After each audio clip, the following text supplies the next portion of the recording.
But you see, the Earth is in the middle between Mars and Venus. But Venus should not be so hot. It should be warm, but not 900 degrees Fahrenheit. NASA is turning its attention to Venus following a recent discovery hinting at potential life on the planet. Back in the 1960s, NASA dubbed Venus the planet from hell, while Mars took center stage in the space race. The Soviet Union, however, had its sights set on Venus, launching the Venera missions from 1961 to 1983. Neil deGrasse Tyson sheds light on these Soviet endeavors. Decades later, declassified Soviet photos reveal their once secretive missions. The fall of the Soviet Union not only reshaped geopolitics, but also unveiled hidden space exploration secrets. While the US focused on the moon, the Soviets concentrated on Venus, referred to as Venera in Russian. The Soviet obsession with Venus raises questions. Speculations range from military base considerations to thoughts of colonization during the Cold War era. With limited transparency, the true intentions behind these missions remain elusive. Recently disclosed information provides insights, yet the exact objectives and achievements of the Soviet missions to Venus remain a puzzle. The Soviets didn't just stop at 1 or 2 missions, they sent a whopping 28 spacecraft to explore Venus, with 13 braving its atmosphere and 8 successfully landing. This extensive effort propelled the Soviet Union to the forefront of space exploration. While the United States also made strides, NASA leaned more towards satellites and technology, steering away from the quest for extraterrestrial life. The Soviet space program boasts numerous pioneering achievements.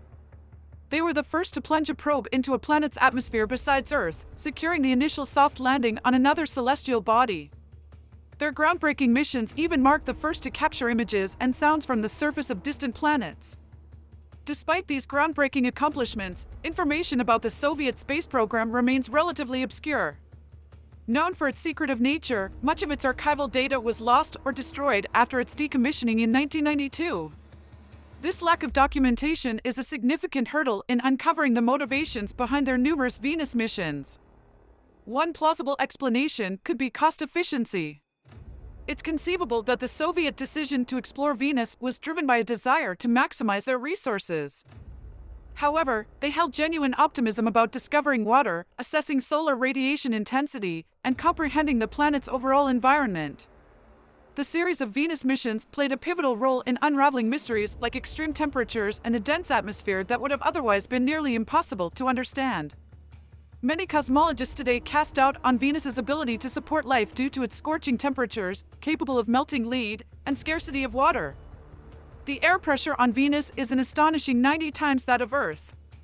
Despite these harsh conditions, it's crucial not to overlook the significant contribution of the USSR in studying Venus. Neglecting this would be akin to censoring history. For the Soviets, exploring Venus held importance, whether to compete in the space race or for other reasons. While they did contemplate investigating more habitable planets like Mars, the costs proved to be much higher compared to probing Venus. The distance from Earth to any cosmic body significantly influences expenses. Venus, being only 40 million kilometers away on average, presented a more cost-effective option compared to Mars, which is about 250 million kilometers distant. If the United States hadn't possessed the world's largest economy, venturing into Mars exploration might not have been as feasible. Rumors circulate about technical issues plaguing the Soviet missions, with their spacecraft deemed unsuitable for covering vast distances, often losing contact. This could explain their preference for shorter, closer missions to Venus, increasing the likelihood of success. Understanding the context of the space race is crucial when discussing the Venus missions. When the Soviet program launched the first artificial satellite, Sputnik 1, in 1957, the United States was not even on the space map.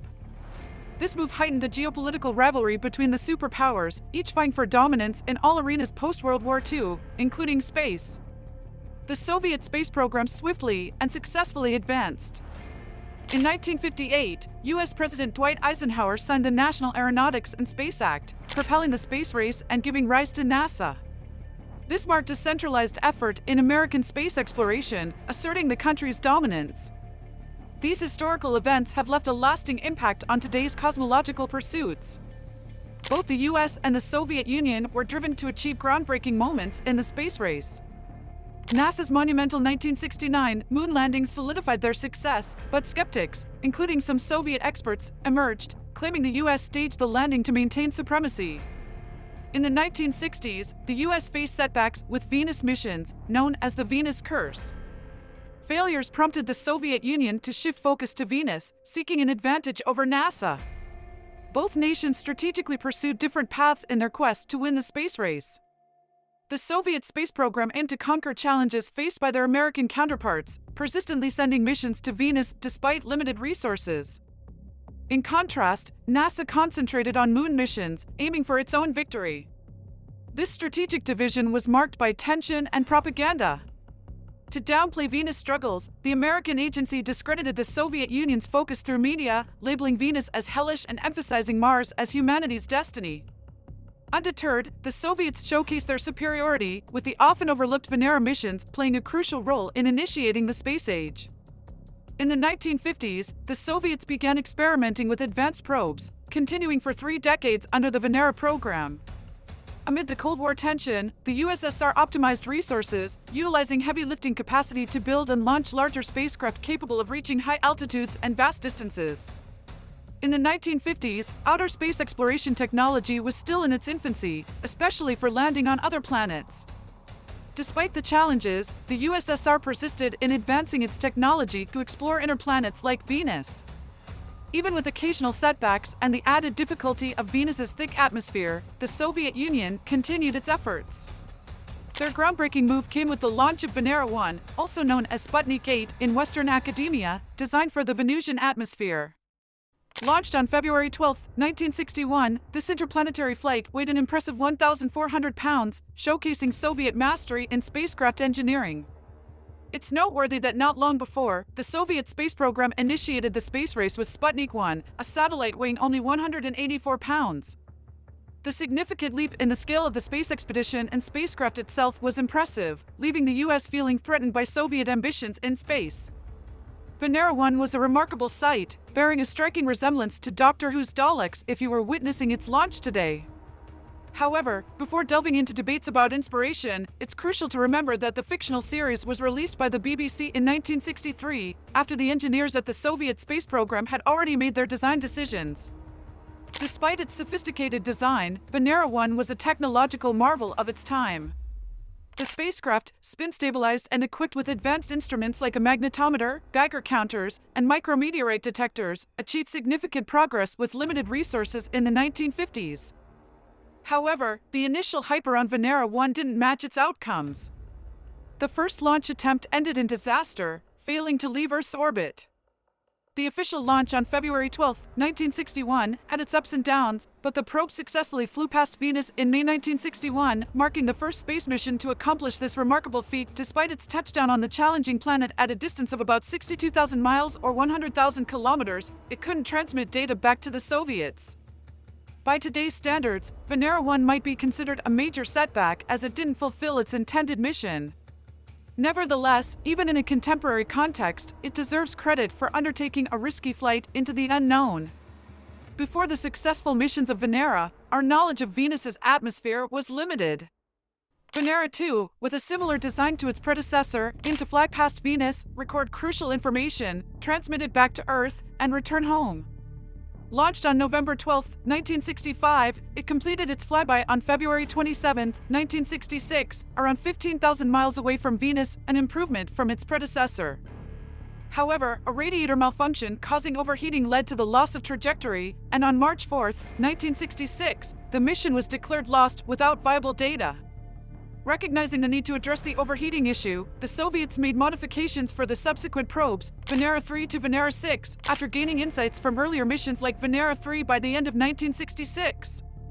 Despite the improvements, Venera 3, intended for a smooth landing, ended up crashing into Venus, marking another failure for the USSR. Despite the challenges of the Cold War and financial constraints, the Soviet Space Agency remained resolute in its pursuit of success. Persistence eventually paid off, though not in the conventional sense. Venera 4 succumbed to Venus's harsh conditions, but it collected valuable data for 90 minutes before descending into the planet's dense atmosphere. Venera 4's findings revealed exceptionally high carbon dioxide levels in Venus's air and the absence of a magnetic field. Despite this modest success, astronomers anticipated a shift in the USSR's focus. The elevated greenhouse gas levels on Venus make it unsuitable for life. However, the Soviet Space Agency persisted. In the subsequent years, the space program launched Venera 5 and Venera 6, marking significant progress. The Soviets had maintained a long-standing obsession with uncovering groundbreaking discoveries on Venus, driven by hunches or compelling data evidence. Post-2022, the contentious presence of phosphine on the seemingly inhospitable planet sparked intense debate among planetary scientists. Neil deGrasse Tyson, a prominent advocate for discovering habitable planets, lauded this revelation as groundbreaking in a discussion with astrobiologist David Grinspoon. While the notion of floating cities on Venus may seem far-fetched, the crucial point is to assess a planet's potential to host life beyond its challenging atmosphere.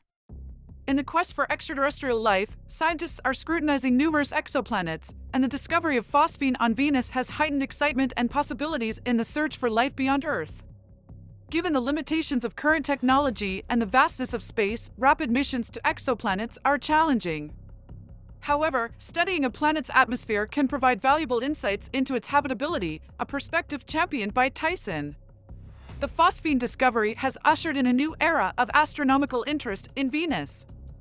While living on Venus with its toxic air is unfeasible, exploring the planet's history and potential encounters with extraterrestrial beings remains hopeful. Soviet missions, particularly the Venera mission, offer a valuable head start in comprehending Venus. NASA and other space agencies actively seek astrobiological life forms on the planet. Declassified photos from the Venera mission even hint at possible encounters with living organisms during Venera 13. Dr. Sinformality, a top scientist at the Russian Academy of Sciences, made a big impact on space missions. In a groundbreaking paper, he shared exciting findings from Venera 13's mission to Venus. When experts revisited the mission's panoramic images, they saw 3 objects that looked like living things. These pictures were kept secret for a long time until Russian scientists decided to revisit the data. Some people think the Soviets kept the photos hidden to avoid the US interfering because the American Space Agency had more money. They wanted to protect their important discovery. In reality, Venera 13 successfully landed on Venus in Novka Planitia, surviving for an amazing 127 minutes and capturing detailed images of the planet's surface. A researcher took another look at the pictures from Venera 13's cameras and found a few large objects with unusual shapes. These objects appeared in some images, but disappeared or changed shape in others. The researcher described 3 main objects. The first looked like a disc-shaped creature that reacted to changes in heat or pressure. The second resembled a black rag seen in the first 13 minutes of the mission, but it turned out to be a long black object with an unfamiliar appearance. Strangely, the black object disappeared from images taken in the 27th and 36th minute. The most surprising find was an extraterrestrial scorpion seen around the 90th minute of the mission. Unclassified photos showed this strange creature on Venus's surface. No one knows where the scorpion came from, and it could be of alien or astrobiological origin. These rediscovered images have sparked new interest in space exploration for the Russian space agency Roscosmos. Moscow even claims Venus as its home planet now. They plan to send a comprehensive mission to explore Venus up close by 2029. The journey through Venera 13's mission has not only provided us with fascinating insights into Venus, but has also highlighted the complexities and challenges of space exploration. As we delve into the unknowns of our universe, it's essential to stay curious, open-minded, and ready for the unexpected. Whether you believe in the potential of extraterrestrial life or remain skeptical, the exploration of Venus continues to captivate scientists and space enthusiasts alike. The Russian Space Agency's plans for a comprehensive mission to Venus by 2029 add an exciting chapter to the ongoing saga of space exploration. Thank you for joining us on this intriguing journey into the mysteries of Venus. Don't forget to subscribe, like this video if you found it interesting, and share your thoughts in the comments below.